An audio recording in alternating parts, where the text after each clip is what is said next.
इस कहानी की लेखिका है सोनिया सैनी। मोनिका 21 साल की नवयुवती थी। कैंपस प्लेसमेंट में उसे एक अच्छी आईटी कंपनी में जॉब मिल गई थी। उसकी शिफ्ट रात की तकरीबन 12 बजे खत्म होती थी। उस रोज भी अपना काम खत्म करने के बाद वो ऑफिस से निकली और अपनी साइकिल की मदद से रेलवे स्टेशन पहुंच गई। साइकिल को पार्क करने के बाद मोनिका प्लेटफॉर्म पर खड़ी होकर अपनी ट्रेन का इंतजार करने लगी। अचानक ही उसकी नजर रेलवे स्टेशन पर लगे एलईडी बोर्ड पर गई। रोज की तरह उसमें आने वाली ट्रेन का नाम और शेड्यूल आज दिखाई नहीं दे रहा था। डिस्प्ले बोर्ड की एलईडी बाहर बाहर जल बुझ रही थी। अचानक ही प्लेटफॉर्म की पावर सप्लाई कट गई और हर तरफ अंधेरा हो गया। कोई कुछ समझ पाता उससे पहले ही मोनिका की ट्रेन प्लेटफॉर्म पर आ गई। बिना देरी किए बाकी के पैसेंजर्स के साथ साथ मोनिका भी झट से ट्रेन में चढ़ गई। इस समय रात के 11:30 बज गए थे।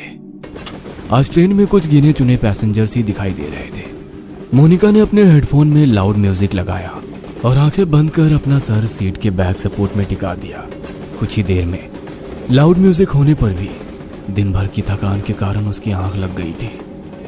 थोड़ी देर बाद उसका मोबाइल रिंग करने लगा। रिंग की आवाज से मोनिका की नींद टूट गई। स्क्रीन पर पापा का नाम फ्लैश हो रहा था।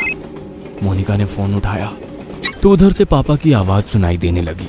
मोनिका बेटा, ट्रेन मिल गई थी ना? हाँ पापा, मैं ट्रेन में ही हूँ, आप चिंता मत करो। कौन सा स्टेशन आ गया है?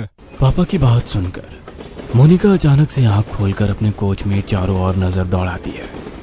उसे अपनी आंखों पर यकीन नहीं हो रहा था। पूरे कोच में बिल्कुल अंधेरा छाया हुआ था। ना तो कोई डिस्प्ले दिखाई पड़ रहा था और ना ही कोई अनाउंसमेंट सुनाई दे रहा था। पापा, आई थिंक कुछ प्रॉब्लम है। यहाँ ट्रेन में कुछ है ही नहीं। सारी लाइट्स ऑफ है और कोई अनाउंसमेंट भी नहीं हो रही है। बेटा, आसपास किसी पैसेंजर से पूछना क्या बात है। पापा, पूरा कोच खाली पड़ा हुआ है, मैं अकेली हूँ यहाँ। ये क्या बोल रही है बेटा? मुझे डर लग रहा है।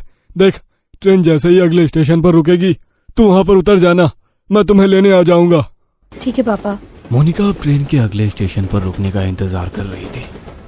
आमतौर पर यह ट्रेन हर 10 या 12 मिनट में अगले स्टेशन के लिए रुकती थी, लेकिन आज पूरे 20 मिनट हो चुके थे, लेकिन ट्रेन रुकने का नाम ही नहीं ले रही थी। मोनिका को घबराहट हो रही थी। उसे कोई आइडिया नहीं था वह अभी कहाँ पर है। ड्राइवर के कैबिन में जाकर उससे कांटेक्ट करती हूँ, शायद कुछ हेल्प कर सके। ऐसा सोचकर मोनिका अपनी मोबाइल की टॉर्च ऑन करके इंजन रूम तक पहुंच जाती है। वहां जाकर वो ड्राइवर के केबिन को लगातार खटखटाती रहती है, लेकिन अंदर से कोई जवाब नहीं मिलता। डर से मोनिका की सांसें उखड़ रही थी। अपनी उखड़ती सांसों को शांत करके वह वापस अपनी सीट पर आकर बैठ जाती है। अब उसे बस ट्रेन के रुकने का इंतजार था ताकि वो नीचे उतरकर मदद मांग सके और अपने पापा को वहां बुला सके।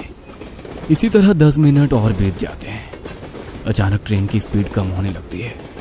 ट्रेन की स्पीड को कम होते देखकर मोनिका की जान में जान आने लगती है। कुछ ही मिनटों में ट्रेन किसी स्टेशन पर आकर रुक जाती है। बाहर घना अंधेरा छाया था।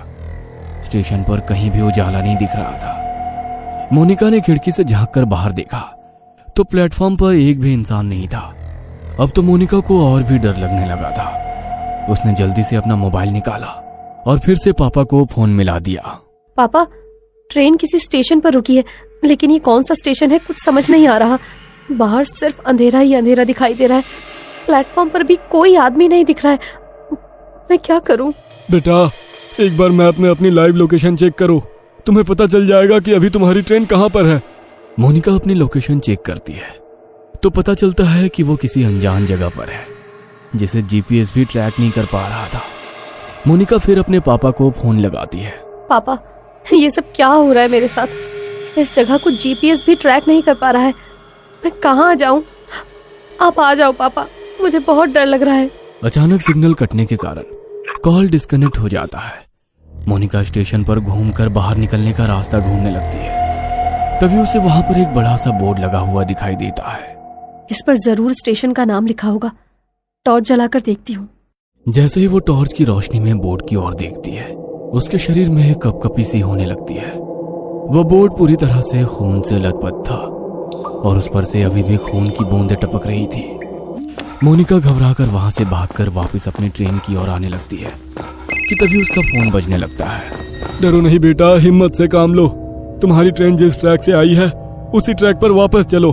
देखो आसपास कुछ तो होगा, कोई चर्च, कोई बिल्डिंग, कुछ न कुछ जरूर होगा। तुम कोशिश करो, जैसे ही तुम्हें कुछ भी दिखाई दे तुरंत मुझे बताना। मैं भी पुलिस से मदद मांगने की कोशिश कर रहा हूँ। आंसू पोंछकर मोनिका पापा के कहे अनुसार अपोजिट डायरेक्शन में भागने लगती है। ट्रैक पर हर तरफ अंधेरा ही अंधेरा छाया हुआ था। भागते हुए मोनिका को अपने पीछे कई सारे कदमों की आवाजें सुनाई दे रही थी। ऐसा लग रहा था कई सारे लोग उसके पीछे पीछे दौड़ रहे हो। मोनिका घबराकर अपने पीछे की ओर देखती है, लेकिन पीछे सन्नाटे के सिवा कुछ भी नहीं था। मोनिका पूरी ताकत लगाकर दौड़ती ही जा रही थी। अचानक ही उसके कानों में किसी की आवाज सुनाई देती है। ऐसा लग रहा था कोई गुस्से में उसका नाम पुकार रहा हो। मोनिका अब इतना ज्यादा डर चुकी थी कि उसके अंदर पीछे मुड़ने की हिम्मत भी नहीं बची थी। हाथ में मोबाइल पकड़े वह फ्लैश लाइट की रोशनी में दौड़ती चली जा रही थी। अचानक ही उसके दौड़ते कदम ठिठक कर रह गए। उसने देखा कि सामने पोल पर एक औरत उल्टी लटकी हुई थी। उसके बाल हवा में लहरा रहे थे और वो खतरनाक चेहरे के साथ जोर जोर से हंस रही थी। मोनिका का हलक डर से सूख रहा था। अब उसमें और आगे जाने की हिम्मत नहीं बाकी थी, इसलिए वो वापस स्टेशन की तरफ जाने के लिए मुड़ जाती है।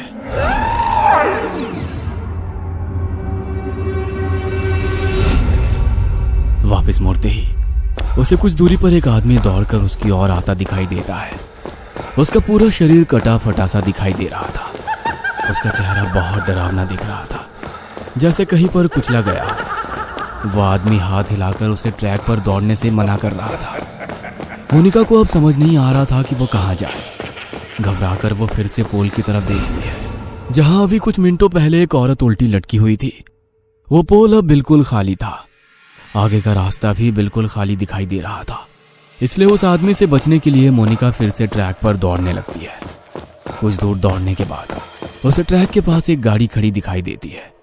मोनिका अपने पापा को गाड़ी के बारे में बताने के लिए फोन उठाती है तो देखती है कि फोन की बैटरी डाउन हो गई है।